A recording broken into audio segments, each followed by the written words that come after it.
You're listening to After the Show, a Signals Everywhere podcast, where we teach you everything you need to know about software-defined radio. In this episode, I'll be going over some of the most common misconceptions and mistakes that new users to SDR tend to run into, in addition to going through some of my favorite new posts from the RTLSDR blog.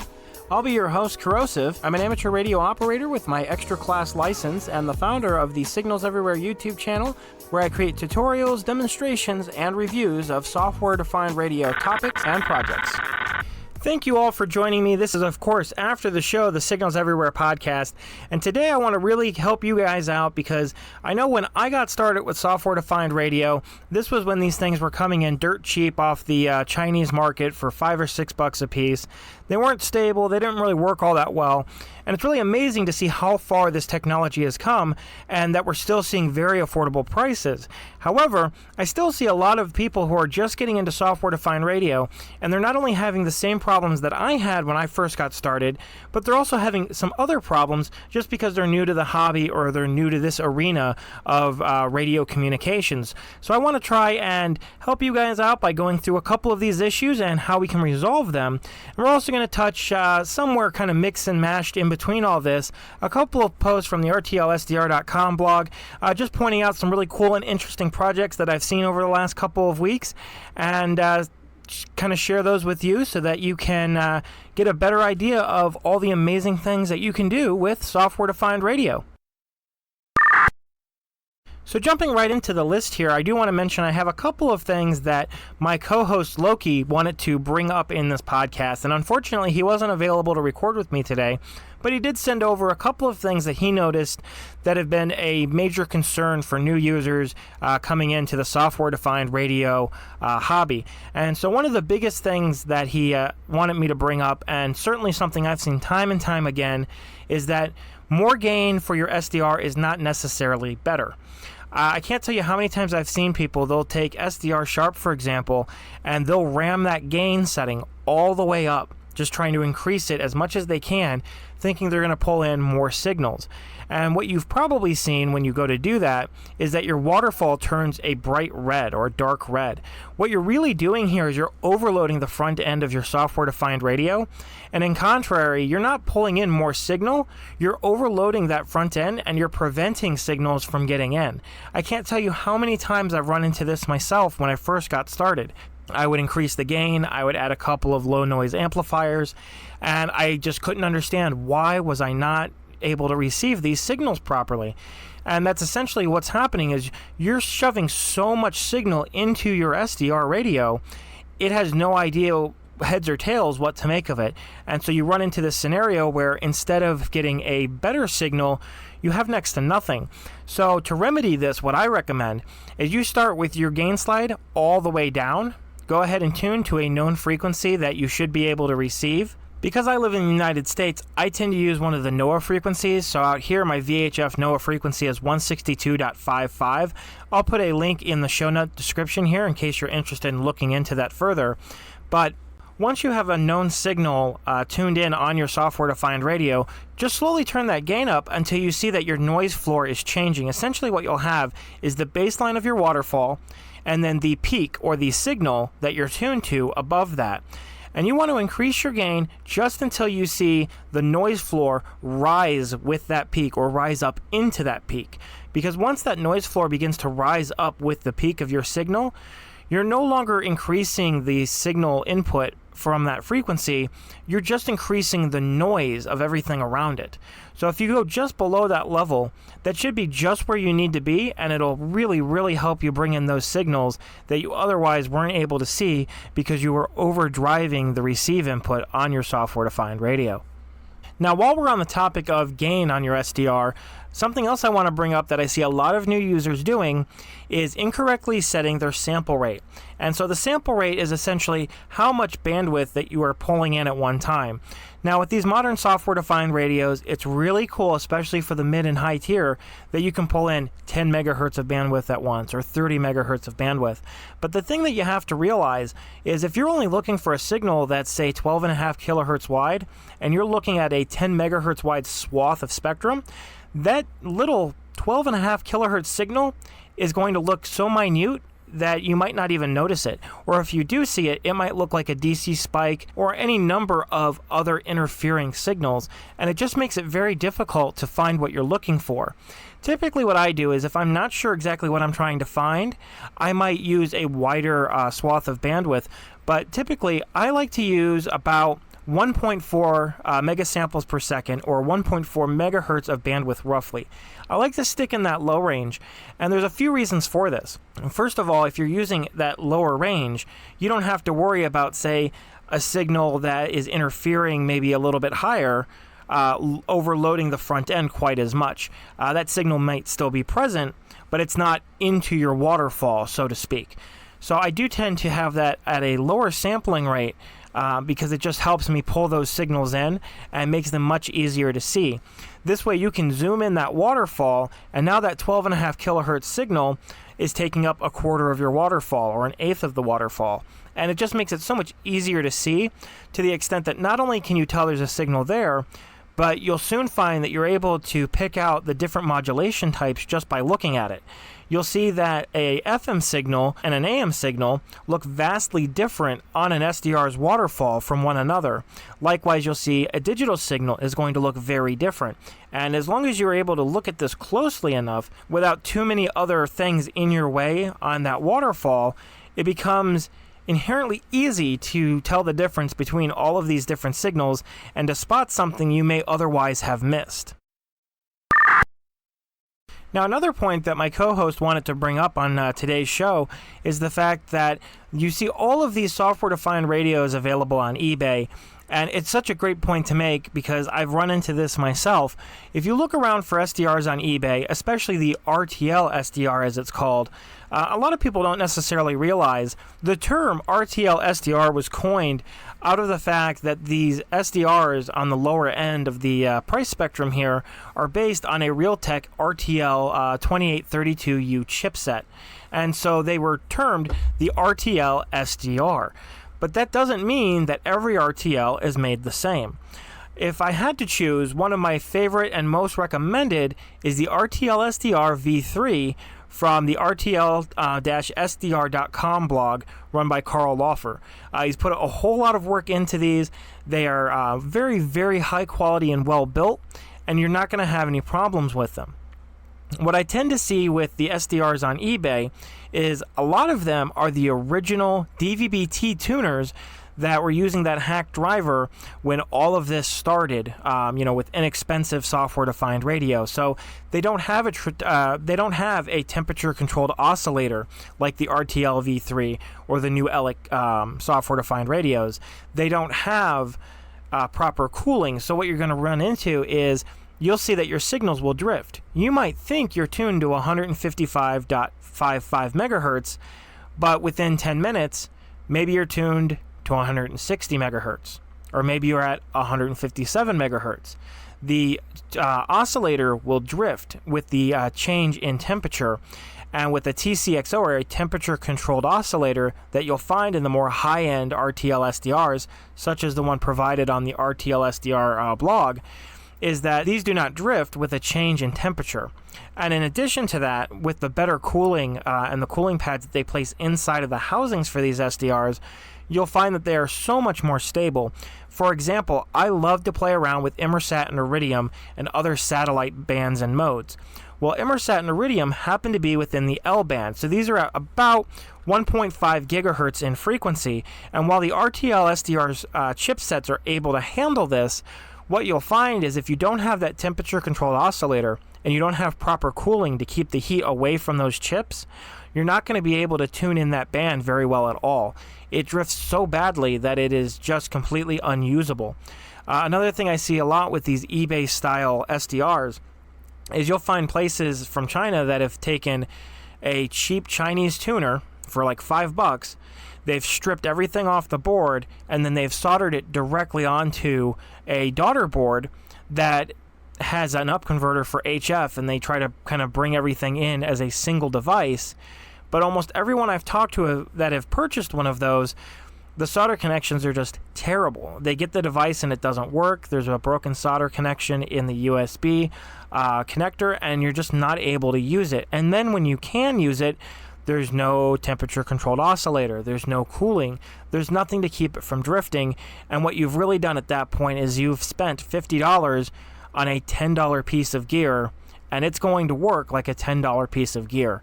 And so I can't stress enough to avoid eBay for software-defined radios, and it's a really good point that Loki wanted me to bring up here, because I've seen it plague so many users who think they're going to get this running start with software-defined radio, and they end up falling flat on their face because they were sold something that really doesn't live up to the name of what SDR has become these days. So you really want to make sure that you do purchase a quality SDR, and you don't have to break the bank with it. You can spend as little as $30 and get a real solid SDR for your experimentation and for your hobby.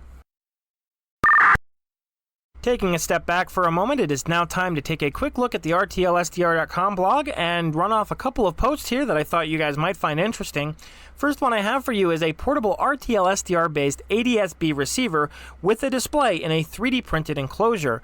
This was found over on Hackaday.io, but reposted over on the RTLSDR.com blog by a user going by the name of Nathan Matsuda. It's a really interesting device consisting of a Raspberry Pi Zero and an RTLSDR, along with an IPS display and a battery pack, all thrown together in a 3D printed case so that he can go around and track aircraft in real time with a nice portable device. And while I have seen some apps on the Android store that allow you to do something similar to this, it's just a really nice homebrew solution that honestly is going to provide you with a whole lot more information than a lot of those apps would otherwise.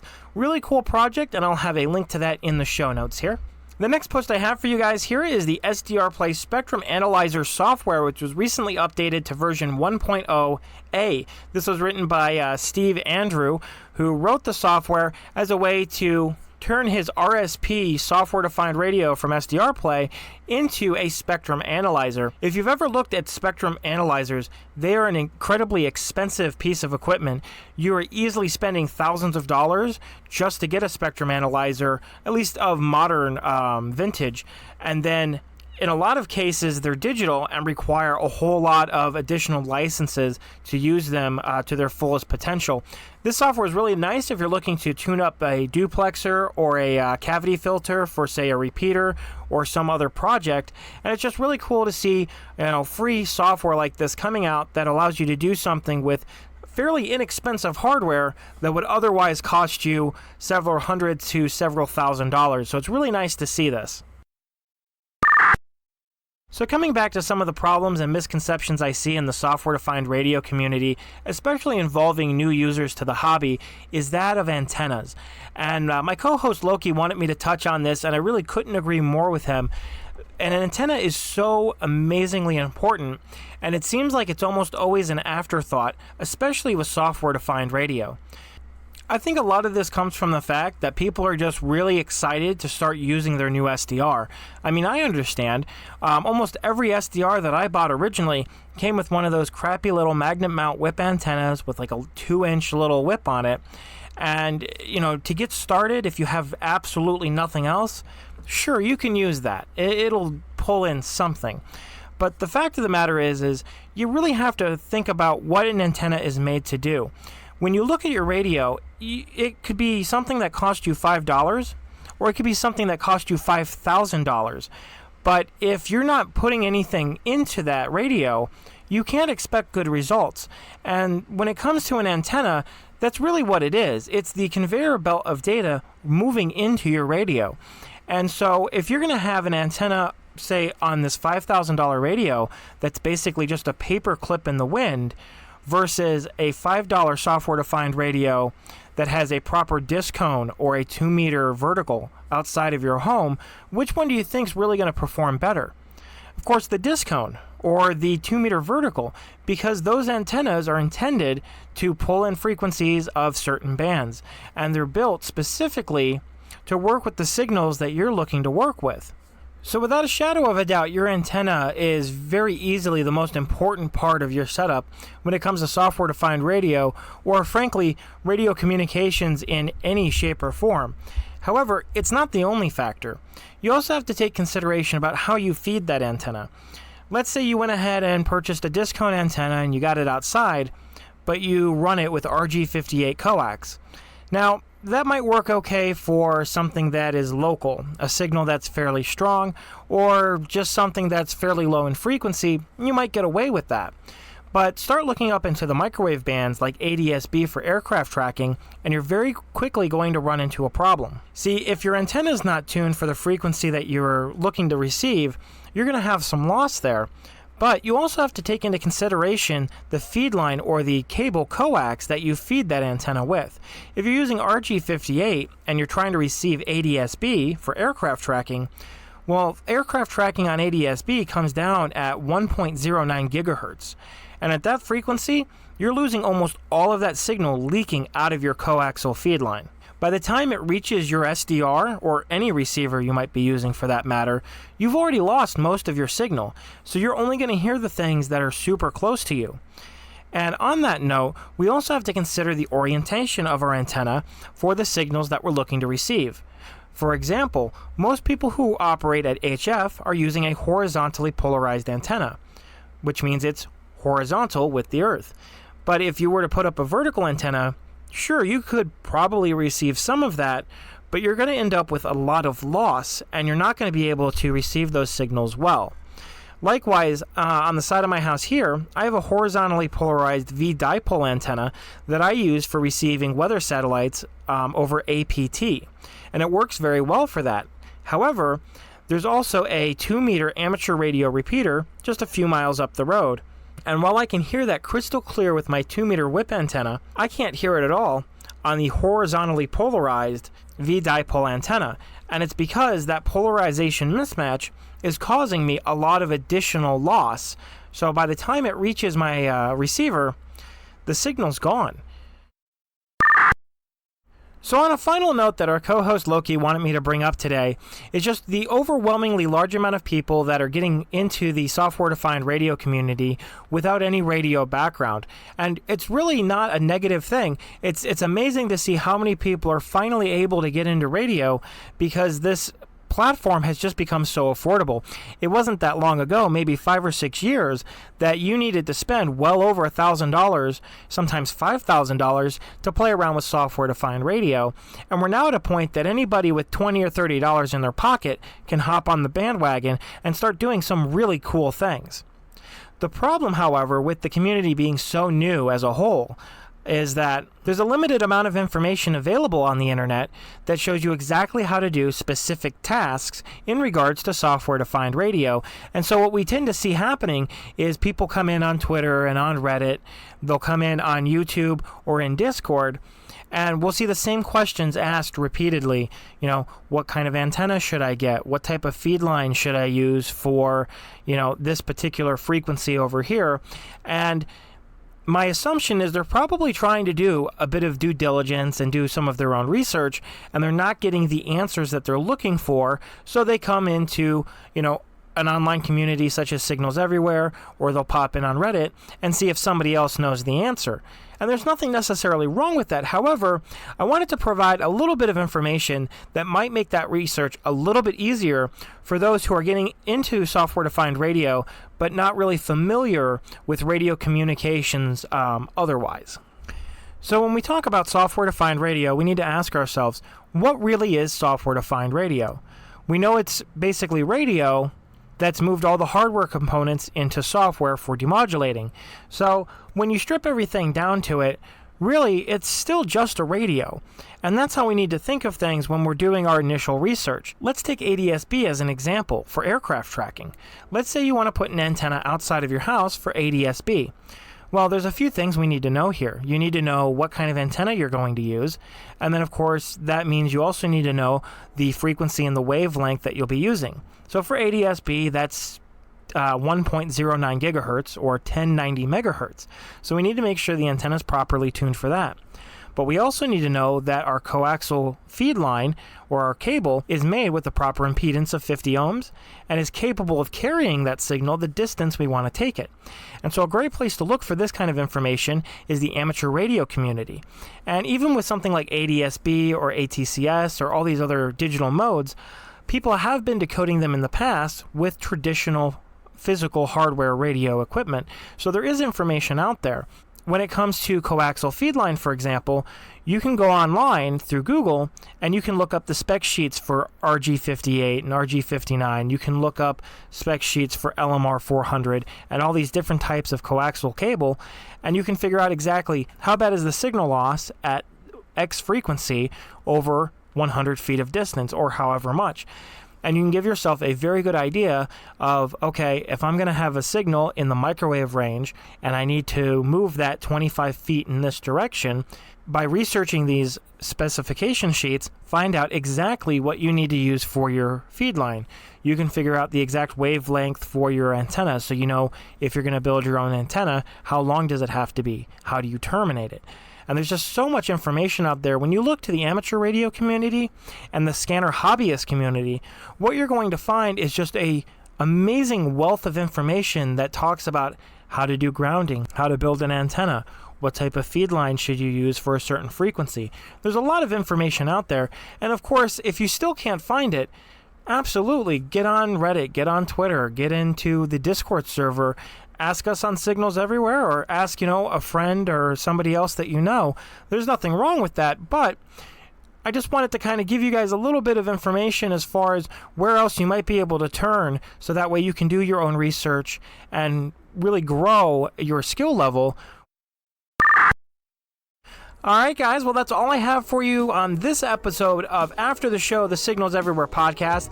I hope you found this informative. And, of course, if you have any questions or comments, or perhaps you'd like to be a guest on a future episode, please be sure to head over to SignalsEverywhere.com and look for the Contact Me dialog box near the bottom of the website.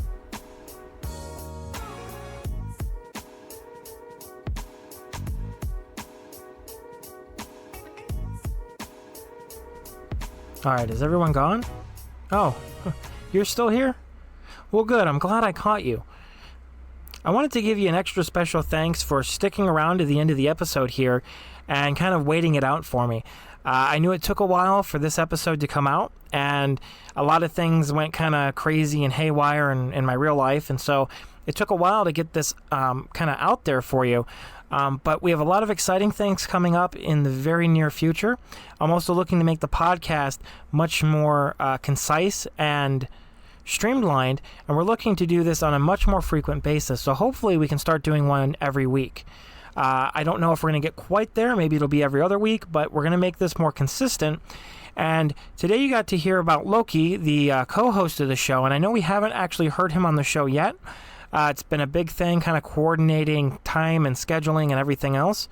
But you guys should be hearing from him in our next episode. So we just have to get everything planned out. And hopefully we can start putting out a much more consistent show and start taking information from you guys. So I'm also going to be setting up a phone line. I already have a number reserved where I'm going to be able to have people call into the show and leave questions or comments, and we can throw them on the air live. So a lot of really cool things that I'm planning. I hope you guys enjoyed this. And if you're still listening to me ramble after all of this, do me a favor and go back over to SignalsEverywhere.com. Go to that contact box all the way in the bottom and just let me know that you got to the end here. Let me know what you thought about it. And who knows, maybe I'll have something interesting just for helping me out for you. So I thank you again, and hope you guys have a great afternoon.